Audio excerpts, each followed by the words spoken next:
That's the silver crested babies hang with other babies and they call out other babies. Obviously the mom and dad have kicked them out of the nest now.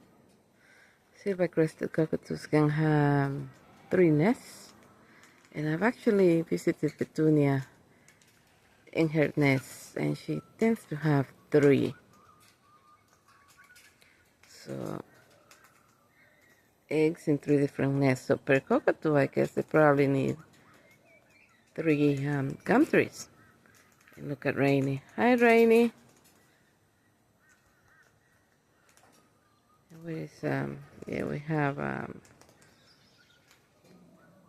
Priscilla and Javi and her baby somewhere there. We still have